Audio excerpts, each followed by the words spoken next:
I remember myself once that was like, I don't know, it was one of those moments that you are seeing things really clear. At least that's the impression that I got. And I was coming to a meeting with my boss, and we are going together. And my boss was really stressed out. And then I look at him really stressed, and I said, "Look, I gotta catch up on pen and piece of paper because I need to pretend that I care about this meeting." And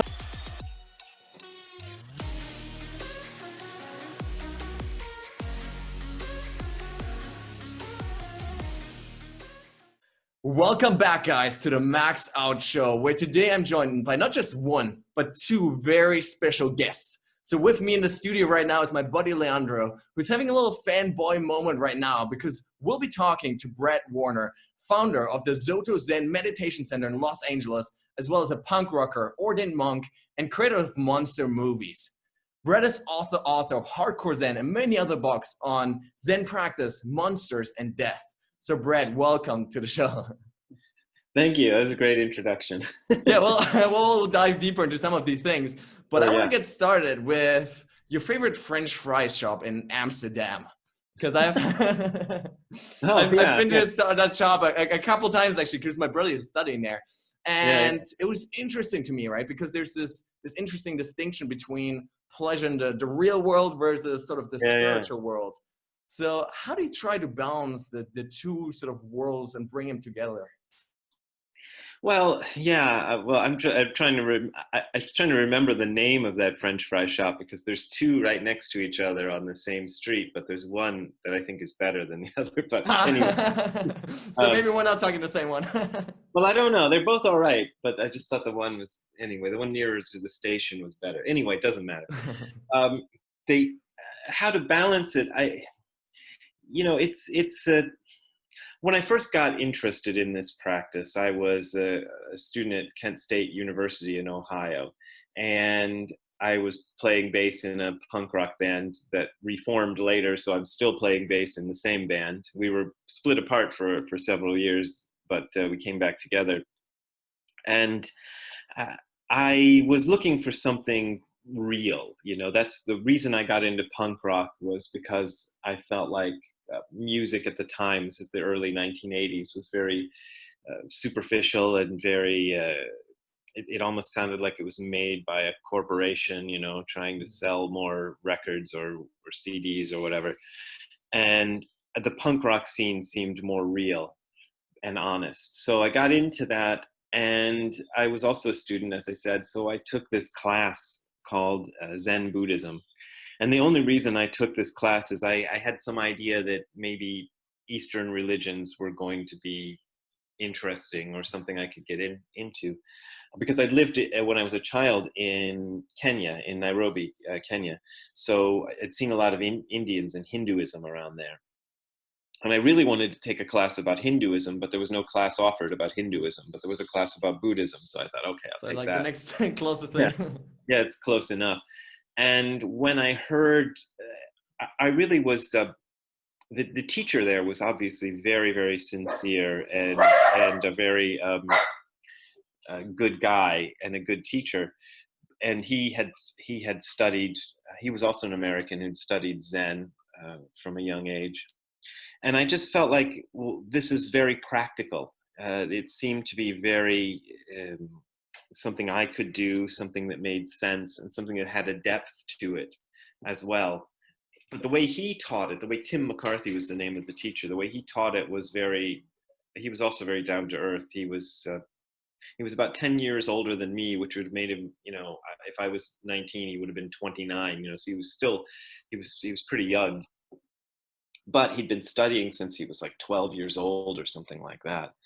And, So I could see that he was able to approach it and do this practice and still be a fairly normal person. And I thought, well, if he can do it, then I can do it too. So I had a good example in that sense.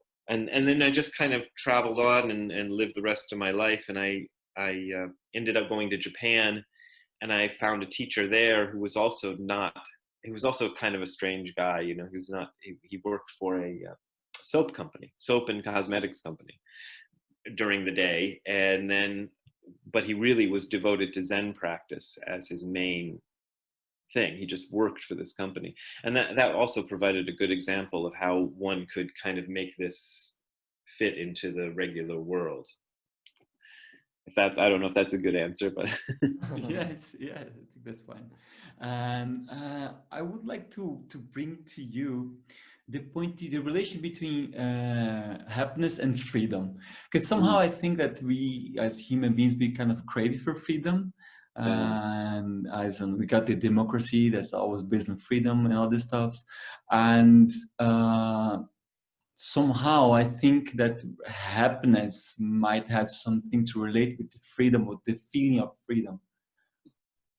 Well, it's an interesting question. I haven't really thought about it as such, but if I had to think about it, happiness and freedom, I think one of the things that you get in Zen practice is discipline. So there was a Zen teacher named Shunryu Suzuki who made this statement about a Zen, what's called a sesshin, which is where you get together and do Zen for several days at a time. And he said it's like putting yourself in jail. And it is in a way, you know, because you voluntarily decide to put yourself in a situation. I mean, it's probably not as bad as being in jail, but it's very restrictive. You know, you have to get up at a certain time every day and you do these practices, and every moment of the day is scheduled. So it's a good way to learn discipline by, you use your freedom, and you use your freedom to choose something which a lot of people wouldn't think of as necessarily being free, because you choose to follow certain regulations. So it's a bit of a kind of a funny balance. It's good to be able to choose it for yourself.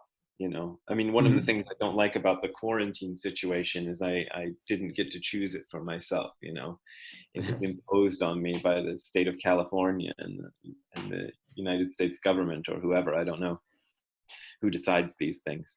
But I found that what I'm doing lately is devoting myself to Zen practice almost as if I'm on my own little Zen retreat. So I'm doing a lot of Zazen now, and almost exclusively devoting myself to the practice while I'm on this lockdown. So it's a good way to kind of find a balance between freedom and non-freedom. Yeah, there's this quote that I love that reminds me of, which says like discipline equals freedom, right? So like you have to be sort of disciplined in some aspects of your life to gain more freedom, and sort of also even freedom from impulses and desires and all that, right?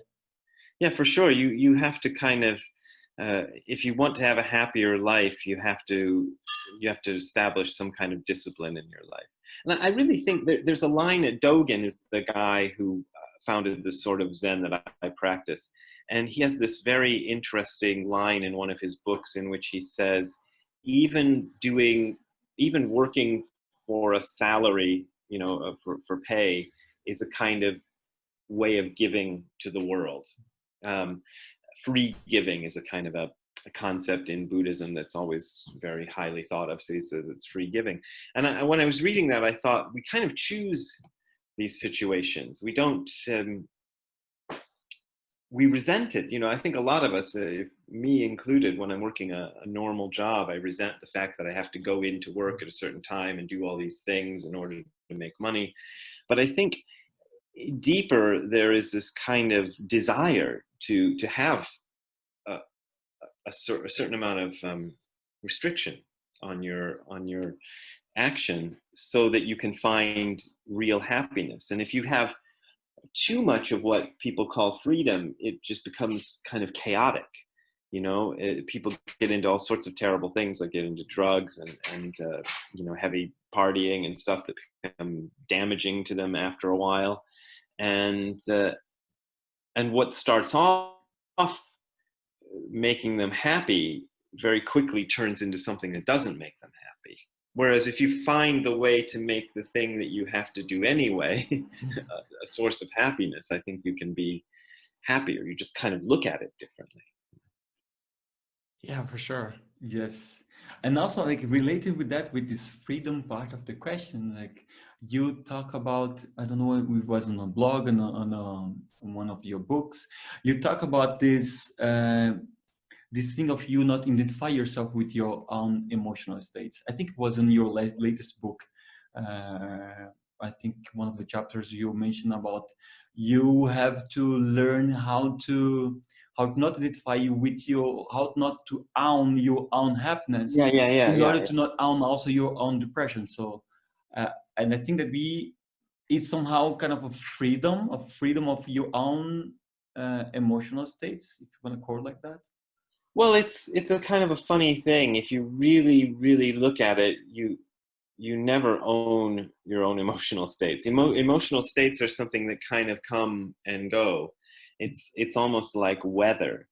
And if you look at it that way, as it, instead of saying that I am angry, you know, or I am depressed, or whatever, you just kind of look at it as going, okay, depression is happening, anger is happening. I can just let it happen without saying it's my thing. And it's kind of a general problem. Zen talks about this, Advaita Vedanta, a lot of different philosophies, even Christian mysticism sometimes talks about the fact that we are not what we think we are. You know, ultimately we imagine ourselves to be this one certain thing, you know, a single human being who has a life and a beginning and an end, and all of that. But and everybody in society agrees to look at it that way. But people who have examined this through meditation go, oh well, that's not really true. You know, I'm not this thing that owns an emotion. I'm not this thing that is. I'm not my emotions. I'm not my personality. I'm not my memories. Um, what I am might be something much bigger than that, and this little part here is an expression of something very big. So, you know, when an emotion comes along, it's sometimes difficult to manage, you know, because you learn from an early age to react to in a certain way to your emotions. But if you sit, you know, the type of zazen that we do is called just sitting. So you actually don't do anything except pay attention to the act of sitting still, you know, which is one of the most difficult parts of this kind of meditation, because most kind of meditations give you something to focus on, but you're just focusing on just stay still. And if you stay still for a very long time, you start to see that, oh, I can stay still even when this emotion is coming, or when I don't feel good, or sometimes it's even harder to stay still when you do feel good. You know, you want to jump and laugh and be, you know, have fun or something. But I think it's a good practice for learning to work with those emotional states. Yeah. So on that,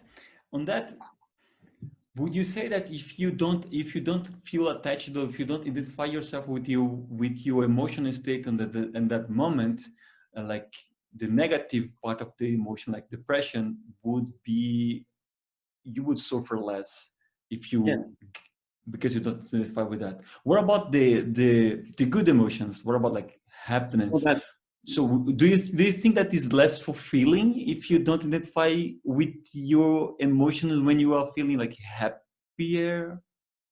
actually I don't. I think it's just as fulfilling. This is one of the parts where it gets very tricky sometimes to explain, because the only way to, as far as I know, you know, after practicing for a long time, the only way to let go of the negative emotions is also to have the ability to let go of the positive emotions, you know, so you can let go of it all. Um, but what happens then is that you don't get caught with anything. So you might imagine that would make a person kind of dull, or they don't have any, you know, because they're letting go of even everything good, so they never even feel happy. But my experience with it is that it makes me feel happier. It makes me feel a lot lighter. Like there's nothing that can catch me. Well, I don't say nothing. You know, sometimes things can catch you, but not for very long. That's been my experience, and it was good for me to learn this by studying directly with the teacher, because if I had an imagination of an idea of what a Zen teacher would be like, and or read it from a book and imagined how it would be, then I might feel like, oh, I don't, that sounds awful, But I had these two teachers who were very strong personalities. Tim McCarthy, who I mentioned earlier, and Gudo Nishijima, my teacher in Japan, who, they laughed. They had a good time. They seemed to be enjoying life. They seemed to be enjoying life more than I did, because they weren't so caught up in the little things. And so even letting go of happiness, it doesn't necessarily mean happiness stops. You just let go of it. Yeah. You just, you can still have it, but you don't feel like, I mean, that's what makes happiness go away. I don't know, is when you try to hold it. You try to hold on to the thing, and then you can't hold on to it, and that makes you feel anxious, and then you're back where you started. So yeah, something like that. Yeah, cool. So this question that I'm reserving for now might be tricky. I know that between the Zen schools and the Zen practitioners, so discussing about that, but might be tricky. But you spoke about that already in one of your books that I read. What is your view about enlightenment? I want to get a little bit deeper in that. Well, yeah, that's a tricky one, because there's a kind of a, how do you go? There's this idea of in Japanese, the word is satori, and when Zen was first brought into the West, it was one of the most popular teachers or writers in the U.S., at least in the 50s and or so, was D.T. Suzuki. And D.T. Suzuki talked a lot about enlightenment, satori, and gave people this idea that there was a kind of finish line. Like you do your practice, and then you have satori, and everything, and then from then on you're enlightened and everything is great. Well, my own experience is that it doesn't really work like that. You can have moments associated with practice in which things become very, very clear, and usually it happens rather suddenly. And most people who practice for 10 or more years will have a moment like this. You don't generally have it when you first start, but if you continue on with the practice, you'll have these kind of moments. And when they happen, it can feel like, oh, I've turned I've completely changed, and I've transformed into a new sort of person. When it first happened to me, that was my impression. And then gradually I realized, oh no, I'm still the same person I was before. I just know something that I didn't know before. And it's something that's very hard to explain in words, but it's the actual experience of seeing that my connection with the universe is very, very deep, and that that my feeling of self is a kind of a trick, and a kind of a mistake that I've made.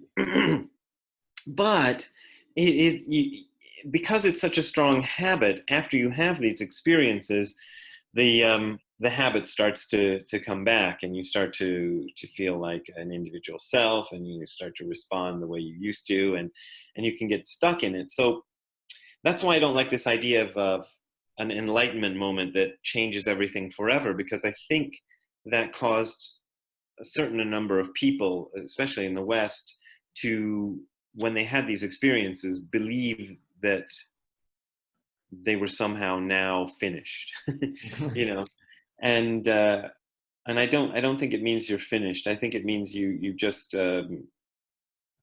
had a kind of a moment, but there's still a lot more work to be done, because there's always more work to be done. So yeah, that's why I don't even like to use the word enlightenment very much, because I feel like it leads to all kinds of fantasies. But I also like to tell people that it's not a lie when people say that there are these moments of where you can see the very deep connection of yourself and the universe. But to think that once you have that moment, it's a kind of a finish line, that's the problem. Yes. So am I getting you right that the sense of enlightenment really is like brushing your teeth? Like you need to sort of repeat it, not on a daily basis, but like sort of in regular, irregular, whatever intervals to keep sort of reshaping these experiences, keep bringing them up again? Well, yeah, it's not even necessarily bringing it up again, but you're right. It's sort of like I always compare Zazen, the practice I do, the meditation I do, to brushing my teeth, because it's something I do every day, and it's something that I don't feel right if I don't do it, and then I go out and try to have interaction with people. I feel like, oh, this is terrible. It's not working out. So the problem is you have to let the experience go. It's like letting go of happiness or letting go of sadness, and it becomes very difficult because for most people who have these experiences, it's a very big moment in their life. So it's very difficult to let it go. You'll always remember it, I think. But it is kind of, well, it's in another way, the brushing teeth analogy works, because you just brush your teeth and you don't really go, I brushed my teeth. It's more like an ordinary thing that you do every day and just keep going back to it. I have been practicing that for 4.5 years now, I would say. And I've been doing that twice a day, around like 20 minutes. Sometimes I do like 30 minutes, like twice a day. So I have been doing that consistently. And of course I got like different attachments to it. So, but then I kept doing that. And then I would say that after one point that it becomes like you mentioned, like brush your teeth. But throughout the practice, what I realized is there are days that you not just after the practice or during the practice, but throughout the day, like just during the work, what happened with me is like sometimes I got like a clear vision of something that wasn't clear to me. So, and I got also on one that was less longer than I expect. I would say like I got like different sensation for less than for 2 days, something like that. And I also got into running, and also that's one of the connection that I have with Max, because Max is also my running coach. So, good. And what happened when I do like exercise like running really strong is especially during the races. So when you cross the finish line, so you are so tired. Is a lot of your ego, I would put like that, is like dissolved. So for instance, like you just lay on the ground. So you just really don't give a damn to what the people think about you, because you're so tired, So, and I can relate with that, this sensation at that right moment with some of the sensation that I got throughout the meditation. So, and I think they call that flow into runnings. And I also have a friend that he's a musician, and he plays guitar, and he says that when he's improvising, he kind of get into this sensation of him watching himself when he's like playing that. Do you think that those feelings are kind of the same, or if like doing extreme exercise or playing music or running and doing meditation, they are kind of some sort of path that leads to similar sensations? Well, I think it can be, yeah. In fact, my teacher, the one in Japan, Nishijima Roshi, when he was in high school, was a track runner. And he said often when he did lectures that this was the first place that he noticed what he called the balanced state, which was his way of describing what happens when you do Zazen practice. And so he used to say that athletes and people like that can often experience this balanced state kind of spontaneously through their work.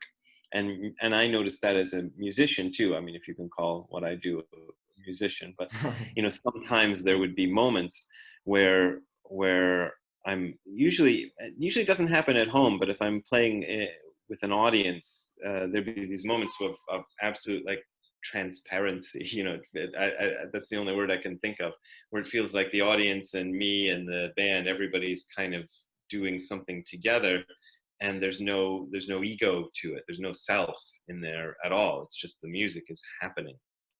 So I think that's good. And one of the weird things that Nishijima Roshi, my teacher in Japan, said often is, he said that Zazen was the easiest way to establish this state.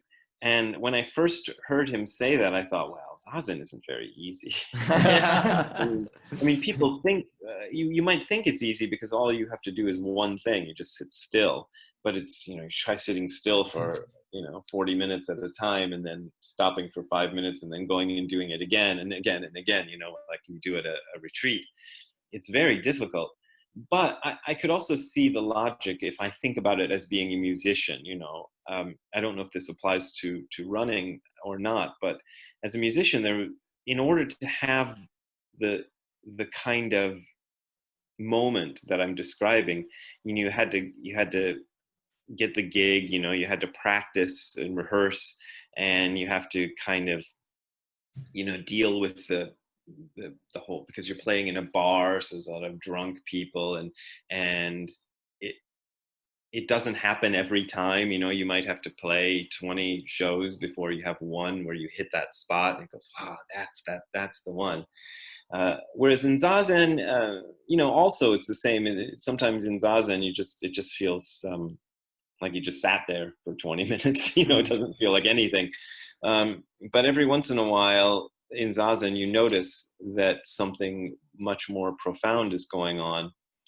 And it seems to happen more often in Zazen, if I want to be honest, and it's also very easy because you just put a cushion on the floor and sit. It's so simple. That's one of the things people get wrong about Zen. They imagine that it's a very complicated thing, but it's ridiculously simple. Stupid. I tell people that all the time, that it's just stupid. In fact, my teacher, his people get what they call a Dharma name when they become a Zen teacher, and his Dharma name means the way of stupidity, like stupid. And what's yours, by the way? Mine is Odo, which is the way of answers, like the way of responding. I don't know why my teacher gave me that one. That's why we got you on the show. Yes. He thought I was, and I think maybe that's true, because I find that if I'm going to teach anything about Zen, the easiest way for me to do it is in a situation like this, where somebody just asks me some questions. Then I can answer. If I have to go up, and I often have to go up and give a lecture, they say, here, give a lecture about Zen, and I just feel like, I don't want. So whenever I give a lecture about Zen, I talk for the shortest time possible, and then try to get questions from the audience. Sometimes it takes 20 or 30 minutes of me talking before the audience is ready to ask a question. But then I feel like the teaching can actually start once they start asking questions. Before that, it's just sort of, I'm just sort of preparing it.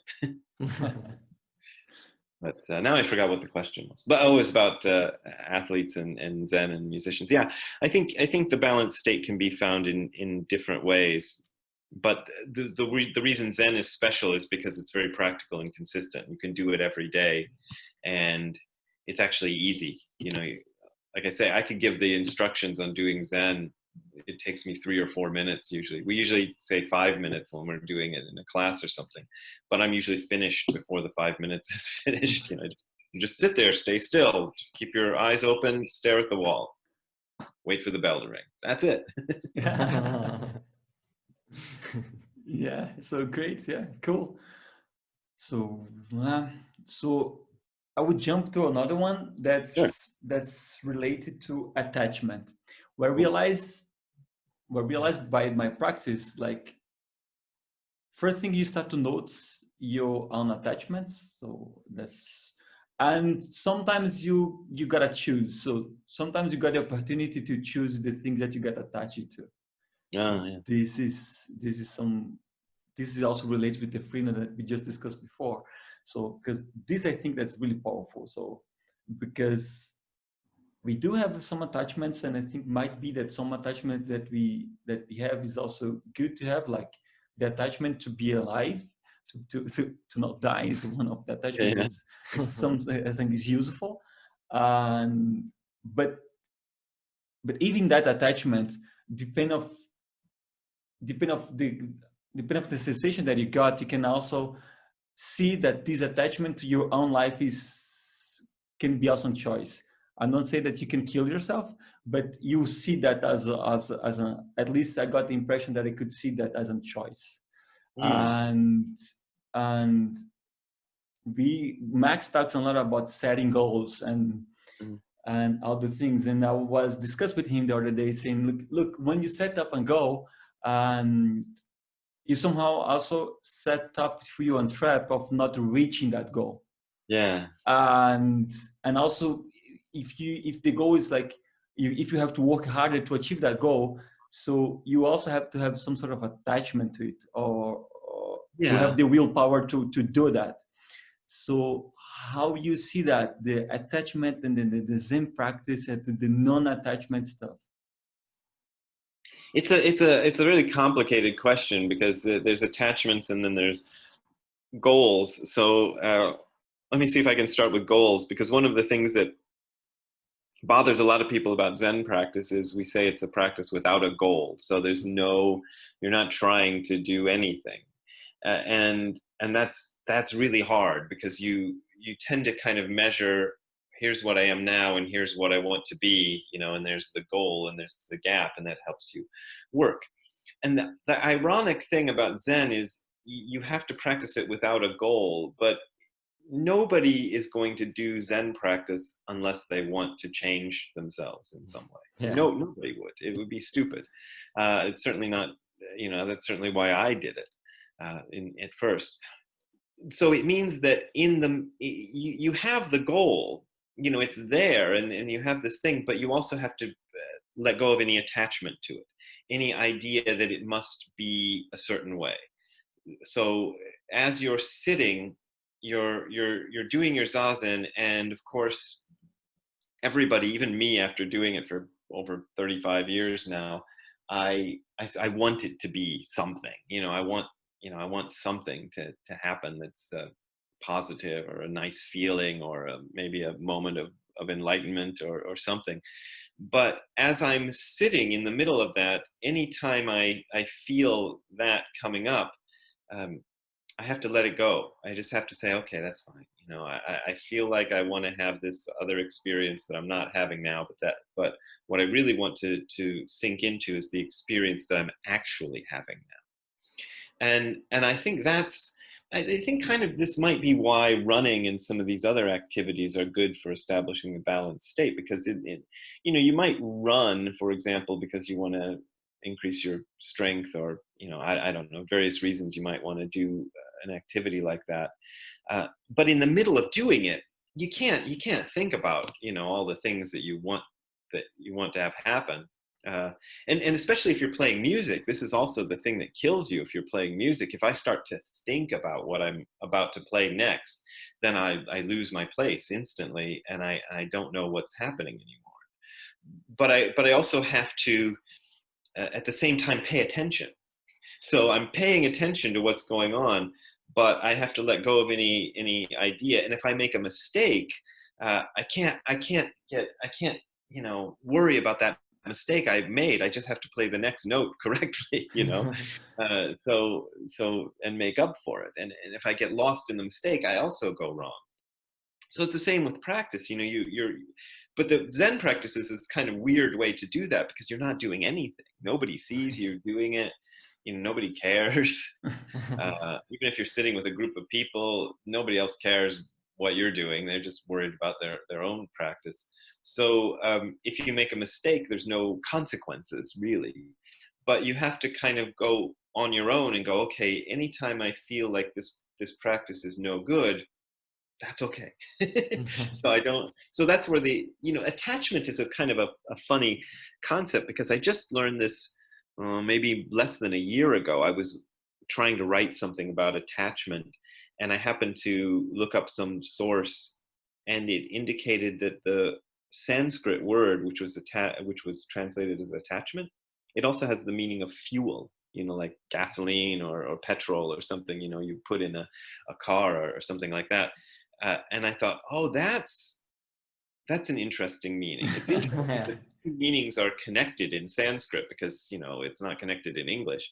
But the idea of fuel means you're adding some kind of energy to either a feeling like I want this to be some way, I want it, or I don't want it to be this way, and you're putting some fuel or some emotion on that. Rather than doing that, just let it go, let it just be whatever it is, and then keep on practicing anyway. That's really, it's something that's not easy to do. Just before we did this Zoom meeting, I was doing some Zazen, and I was getting into the same problem of trying to make it be something else, and I should know better after so many years, but it's a kind of a habit. So each time it happens, I kind of go, okay. And the magical thing that happens is if you start to let it go, you can start to let those things go in every situation. When you're having an argument with somebody, you let go of the idea that you want to win the argument. And sometimes that helps because, sometimes it's necessary to argue with people to find the truth. But if the people are too much attached to winning, they can't find the truth. So, but if the people who are arguing are actually committed to finding the truth, then it doesn't matter who wins. Then if I'm wrong and I lose the argument, that's good. Yeah. That's actually a good thing. So, yeah, so it becomes, I kind of believe in this practice as being very useful to almost any situation, which is why I keep writing books about it and hoping that it has some influence on the world, which is very big. But. Yeah. So would it make sense then to say that, the goal or attachment, whatever it is sort of that fuel that makes you sit down, but once you sit down on the meditation pillow, you need to let go of it? Yeah, something like that. I mean, you always have a reason to want to do it, but yeah, but the only way it works is if you let go of it. So that's the kind of ironic thing. Yeah, and you just mentioned now that you keep doing these practices. You write books about that because you think that's useful to something. But on your latest book, you just have, I think, a chapter that's discussing about Zazen is good for nothing. Yeah. So. Well, that's a quotation from my teacher's teacher. So this guy named Kodo Sawaki was a Japanese Zen teacher. And he was very famous for saying Zazen is good for nothing. And he would also say, if Zazen is not good for nothing, it won't be good for anything, which is, his kind of ironic way of saying it. So saying it's good for nothing is you're not trying with your Zazen to make something else happen.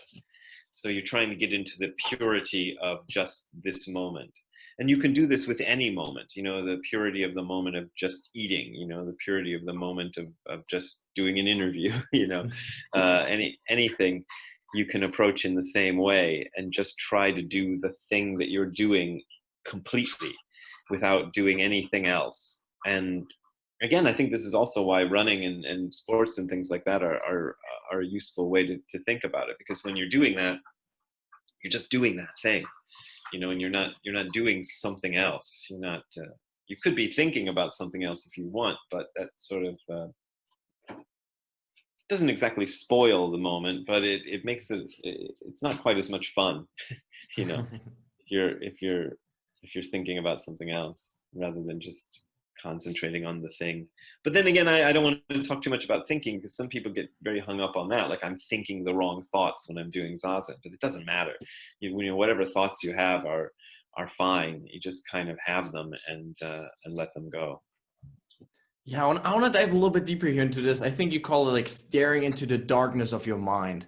So really looking at some of these really maybe distortions, maybe lies, maybe assumptions that we make about ourselves and about the world and other people. So how can people really go about sort of uncovering those things?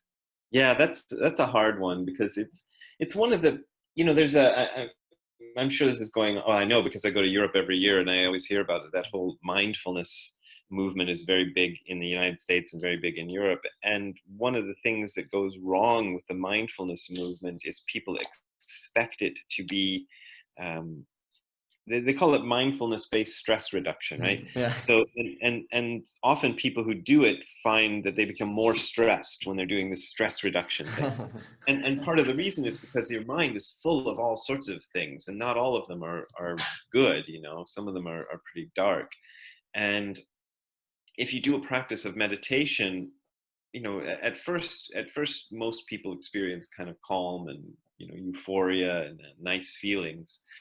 But eventually, if you practice long enough, you're going to start the darker parts of your mind are going to start to reveal themselves. You know, and this happened to me. It happens to everybody who practices, and those can be really difficult and frightening sometimes. It was good for me because I had a teacher, and when these experiences would happen, I would just kind of come to him and say, "Oh, I had this experience. It was very weird," and he would say, "Oh, yeah. We all have that experience. It's all right." Yeah. And then if you go along with it, you notice that most of your experience isn't that darkness, or isn't that, you know, that awfulness. You know, that's just one little section of it, and it comes up, you know, and it appears, and you go, "Oh, I got that again." But then you've already learned how to ignore it, and, you know, because you're ignoring everything, and it just kind of goes back into wherever it came from. And then you just keep going on with your practice. So, but the reason I emphasize it sometimes in my books, sometimes I think I talk about it too much in my books. And the reason is because I think about the other side, you know, the sort of mindfulness people who are pushing that don't talk about it enough. And so it's become a kind of a problem. You know, there's websites and things you can find now just for people who've gone into a kind of meditation program expecting to feel happiness and wonderfulness, and then they have, you know, terrible emotional problems. They end up going to seeing psychiatrists and stuff like that because they've had such difficulty with it. And really, if the teachers were better at preparing them and saying, "Is this kind of thing sometimes happens, and it's not, it doesn't matter that much," you know. And I think the reason it happens, and the reason people get freaked out about it, is they expect something, and then they get something else, and they're going, this is all wrong. But it's really not wrong. It's just part of the passing scenery, you know. And the scenery is sometimes good, and the scenery is actually, in my experience, usually good. But then every once in a while, there's like some bad scenery, you know, and you just go, okay, that's that. I have to let that pass. And usually it's very instructive too, because when that stuff comes up, you can learn something about yourself and go, "Oh, I need to change." You know, that's what often happens with me. I go, "Oh, I need to change a little bit. I have to stop doing, you know, something that I was doing, or start doing something that I wasn't doing." And I always learn from those experiences. Yeah, what's so interesting to me is like this opening of the Pandora's box, right? Of like, with all of this dark stuff in there, right? Because I think our culture nowadays, and, you know, you mentioned US, Europe, it's like we do so much stuff to sort of keep the box closed, to hide from our real feelings, to hide from, you know, facing ourselves, and even especially our darker selves, right? And those beliefs we have about ourselves that may be limiting us, and all this stuff that we have, we're like trying to push that away, right? I think that's where like meditation comes in, right? And like you open that up, right? And all of a sudden you have to face it. Yeah, if you're not prepared, then you might really struggle. So I love what you're saying. it's good to know that. I do feel that our society as a whole, I mean, I don't know what the past was like, but I have this suspicion that people in the past were better able to deal with their darkness than we are now. Maybe not everyone, you know, because there's some people who did terrible things in the past, obviously. But there was a kind of sense that it's just something that's there, and we don't have to. It's not wrong that it's there. It's not wrong that you're not happy all the time. You know, it's okay if you're not happy all the time. Sometimes it's good to not be happy all the time, and I think, ironically, sometimes that that understanding that you don't have to be happy all the time will make you happier. You know, okay, I don't have to be happy all the time, so I don't have to fear that there's going to be some time in the future where I'm going to be sad. I just think, okay, well, that, you know, that happens, and now I'm not sad. You know, now I'm okay. You know, I just try to limit my view a little bit to like, here's what's going on now. Anytime I try to expand it out into the future, it just becomes too hard to deal with. It's just too much. I can't, you know, I just have to kind of go along day by day and see how the situation evolves as it evolves. Yeah, and I think this ability to literally just sit there with even those negative and uncomfortable emotions, right, of like sadness or frustration or anger, is so critical, right? And then also learning to all deal with and overcome these things. I think there's really this culture of like escapism, right, where like there's, you know, alcohol and drugs and TV and social media and Netflix and all of this stuff that you can just go on and like try to forget about the stuff that's actually going on here. Yeah. I think, like you mentioned, like really learning to face that is so key. Yeah, and it's usually not so bad. You know, usually what you have to face is just this one situation, you know, this one little small situation. You don't have to fix the world. You don't have to change it so everything is going to work out right for everybody all the time. You just have to kind of deal with this one situation that's facing you at this moment, you know, right now, today. This is the thing that's going on. And sometimes figuring out how to do that is difficult, but I think most of us have more abilities than we imagine. You know, we're sort of afraid of and you're right about the distractions. I had to, with this whole business that's going on right now with the pandemic and all this stuff, I've had to really find ways to limit my access to too much distraction, you know. So I've like I said earlier, I've kind of put myself in almost my own little Zen retreat situation where I'm not looking at the news and I'm not looking at most of social media, and I'm just working on my practice and working on my study, because there's, you know, the big problems of the world are, I can't do much about it. You know, I can just do my contribution. You know, I can try to do the thing that I can do about it, and solving the bigger problem. Well, I can't solve the bigger problem. I just have to kind of solve my own little problem, and then maybe help other people who come into my, you know, area and help them solve their problems too. But solving the big problems of the world, I can't do that. Yeah. So talking about problems, I mean, you talk about two different types of suffering in life. So one is this sort of inevitable suffering that will come up when, you know, you talk about in your last book, Marky, right? That suffered and died from cancer, right? And that sort of suffering is inevitable in life, right? There will always be things that happen like this. But there's also this sort of self-created suffering that we put on ourselves through comparisons, through desire. So how do we learn to rid ourselves of this self-inflicted suffering in our lives? Yeah, it's a good question. It's not easy, because you kind of, it's again back to that idea of letting go. So often your suffering is connected with a sense of self, you know, that I am this, or I'm no good, or, you know, I don't know.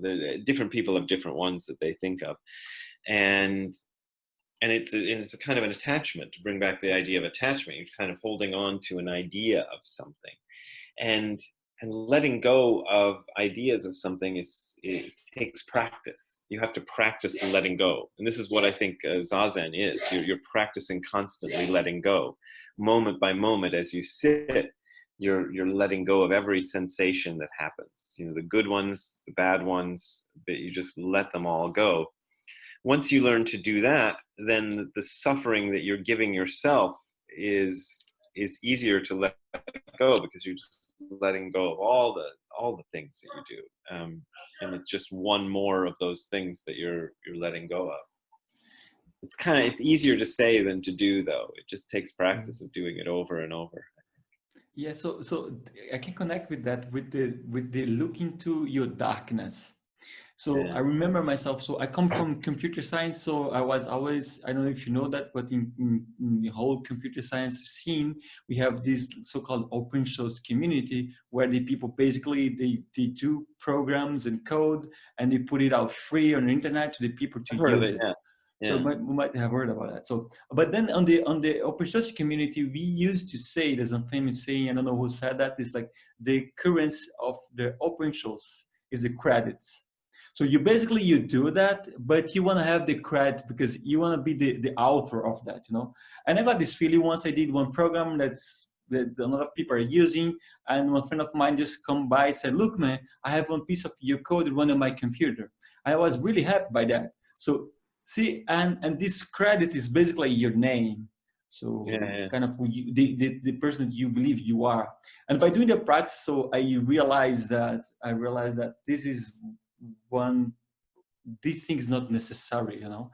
And this is when it touched the dark part of the thing, because I was so attached to it for so long. I put so much effort to become like recognized on the scene and to produce code, and people have my name under the credit. And then all of a sudden, so through the meditation, I come to realize that, oops, okay, that's good, but you know, I once end up in the hospital because I was programming too much, you know, so I did too much, so it was just too much.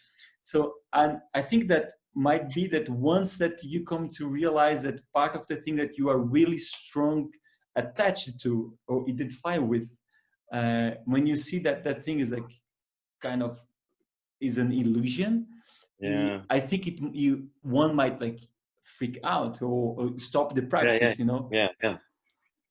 Well, it's a difficult thing because I mean there is a kind of practical reason to be, you know, attached to that, because like you say, it's currency, it's the way you make your living and things like that. So there is a sense of it having some sort of a practical use. So the trick is to kind of balance it. You know, one thing, I don't know why this came up, but I'll just say it. When you were telling me this story, I was remembering a time when my teacher, Nishijima Roshi, I was writing one of the earliest blog posts I ever wrote, because you know, he passed away a few years ago. So I mentioned his name in it, and he read it, and he told me a couple of days later, "Oh, I was so glad you mentioned my name in your blog post." And I thought, "Oh, he thinks about things like that," you know. So he also had a kind of a sense, but he would hold it very loosely. You know, he wasn't very strongly attached to it, but he understood the practicality of it, because you know, he does do work. You know, I'm sure you do work. You know, he worked, in his case, very, very hard to translate this ancient Japanese book Shobo Genzo into English, which was, you know, incredible amount of work. And so he wants to be recognized for the work that he did, but also he's not so attached to himself that he's gonna cause himself problems by it. You know, he had a funny way of balancing it, because I know his working schedule was crazy to me sometimes. He would tell me, you know, sometimes if you get him talking about it, he would work 8 hours in this job, and then he would go home and he would immediately go up into his room and lock the door and start working for 5 more hours on translating Shobo Genzo. And he did this day after day after day after day, but he somehow managed to get enough sleep and not to get crazy about it. So it was this kind of balance, I think, that he found in doing it, because you want to do something good for the world. You know, you want to do something that contributes, but at the same time, if you can't contribute to the world unless you are balanced in yourself too, because otherwise you fall apart. You're, like you said, you end up in the hospital. You know, you can't work anymore. So yeah, it's a tricky situation. I don't know a good answer for that one. Yeah. So also, you mentioned, I think, one of your videos on YouTube, I think you mentioned that was also talking about like those deep experience, and you were discussing of how to not act like weird. So because, and I'm asking that because I think that I might have come across some situation already. I remember myself once that was like, I don't know, it was one of those moments that you are seeing things really clear. At least that's the impression that I got. And I was coming to a meeting with my boss, and we are going together. And my boss was really stressed out. And then I look at him really stressed, and I said, "Look, I gotta catch up on pen and a piece of paper because I need to pretend that I care about this meeting." And you know, and for me it was, I even didn't thought what was, that's just the stupidity thing you should say, you know. And he was like, say, what do you mean by that? What's the problem? So are you upset or what? So after I said, okay, I shouldn't have said that. But you know, so one might end up like acting weird, and that's just one of the moments that I did those kind of stuff. Yeah, I think I had exactly the same situation. Well, I mean, not precisely, but I remember when I was working in Japan for a film production company, and I had a boss who was very upset, and he was like, "Why didn't you do the thing?" And I said, "Well, the situation wasn't ripe yet," or something like that. "What are you talking about?" Well, you know, and I realized, oh, I'm talking like Zen way to him, and I should be just saying, "Oh, I'm sorry. I shouldn't have done this." And so from that, I learned that you have to kind of. I just came across this passage from Kodo Sawaki, who I was mentioning. He said, "We retain the use of tentative names." That's the way he said it. But I think he was talking about a larger issue, which is you have to talk like everybody else talks, you know, and if you can do that, then you can make a very deep point. But sometimes if you do this practice, you're starting to see the world differently. You know, I'm not seeing the world the way these other people are. And in fact, sometimes it's hard for me to understand. You know, I have to think back to my past when I saw the world the way they do, and remember that, and then go, okay, I'm gonna try to speak in a way that somebody who's in that situation can understand. And if you can do that, it can be really useful. And sometimes you just end up talking like a normal person. You just talk small talk or whatever, you know, and just say the things that are expected. But sometimes that makes a difference. It's funny. My teacher in Japan said something like, you know, just make a small difference. And I found that very useful because I'd been trying to make a big difference sometimes, you know, trying to make a very large statement or something. And it wasn't working, and I was getting frustrated. And he said, just try to make a small difference. And so I started looking at it that way. Just go, okay, I'll just do this one little thing and see if it moves everything this much, you know, which is better because otherwise it's just stuck here or it's going the other way, you know? So I just go, try to make some little small change. Yeah, so I would also like to ask you about the concept of no judgment. And why am I asking that? Because I remember when I start like into this practice, and I was discussing with a friend of mine, I come across this concept of no judgment. And I say to this friend, say, look, man, I think that's just impossible for one to not to have this no judgment stuff. I really didn't believe in that. So, but then after some time, I realized that there was a situation that I used to judge that was not judging anymore. It was not an act of I was judging and I realized I was judging. It's just like the thing was there and I realized, oops, this was a situation that before I would have been judging that was bad or good. And now this thought didn't come to my mind. And I come back to him to say that, and he still don't believe, you know. He said, no, that's I don't believe in that. So for him, it's hard still to understand that. And I know why it's hard to understand, because I was also before not getting the point. What do you have to say on that? Well, it's difficult because it's sort of you sometimes these things are just habits, and you just have a habit of judging a situation. There's a famous poem called Faith Mind Inscription. It's a Zen poem, but it starts off with the great way of Zen is not difficult, just avoid picking and choosing. If the least idea of like or dislike appears in your mind, you're completely lost. And it feels like, oh my God, that's awful. But it's also not so big. It's just in this moment, just don't even if you find yourself judging, one of the things that I think is useful for myself is I just don't believe my judgment. I might think, I might have a thought like, oh, that guy is being really stupid. And I might be right, but I also think, well, I could be wrong. Maybe in his world, there's something else going on that I don't understand. And maybe what he's doing makes sense, So, so not judging is difficult, but if you practice not judging yourself, then it's easier to not judge others too. So if I'm just back to Zazen, if I'm sitting Zazen going, oh, this is terrible. I'm just thinking about pizza all the time, and I can't have this feeling of bliss and spirituality. Well, I can think that way, or I can just be like, okay, there's the pizza thought again, and then just go back to my practice. I'm not judging. I'm not saying it's bad to have a thought of pizza. I'm just thinking, let go of the thought of pizza.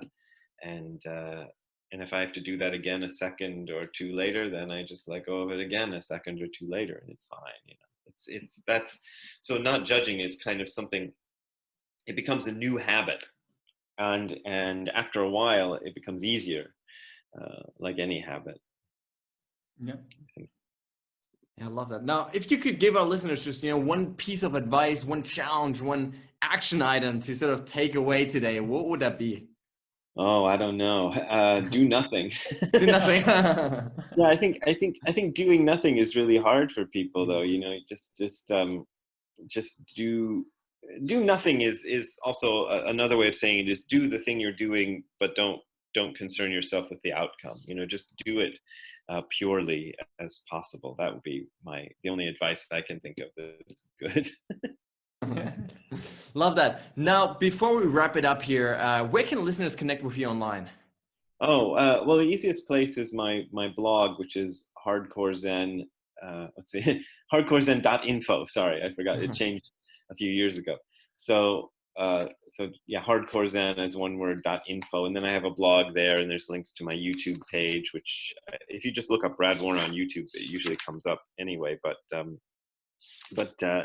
the blog has links to the books and everything else that I do. You can order a book. We'll link to that then. Yeah, last question. What does it mean for you to max out your life? Max out my life, I guess it means to do the one thing I'm doing as purely as possible. That's, in fact, I can't remember the Japanese word, but I was just reading it yesterday.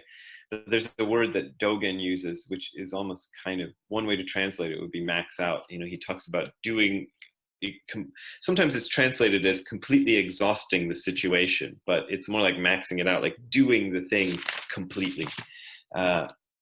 So it's not like a big thing that's going to happen, for years and years. It's just this moment, doing this moment completely. Love that. Hey, Brad, Leandro, thank you so much for coming on the show, guys. All right, guys, that's it for today. I really hope you enjoyed this episode. I hope you gained some valuable ideas, tips, tools, tricks, mindsets, belief systems that will hopefully inspire you to take your life to the next level. At the end of the day, guys, it's all about application. The only thing that's going to set you apart tomorrow from where you are today is how much action you take with those ideas that you gained. And so I really want to challenge you at this point to, not just listen to this passively, to not just consume this, passively, just think about other things, but to really take those lessons, take those ideas that you just gained and start applying them to your lives, to really start taking action and sprinting towards those goals and those dreams that you have in your life. Now, guys, at this point, I want to ask you for a huge favor. If you enjoyed this episode, please consider heading over to iTunes and leaving a review, as that helps me really grow the show and reach more people, impact even more people around the world. If you have a family member, friend, a loved one maybe, that you think could benefit from this content, please consider, sharing it with them, forwarding to them, as that helps us really build a community of like-minded people that are all about maxing out their lives. Now, guys, with that being said, thanks so much for tuning in today. I really, really appreciate it. Stay strong and see you tomorrow.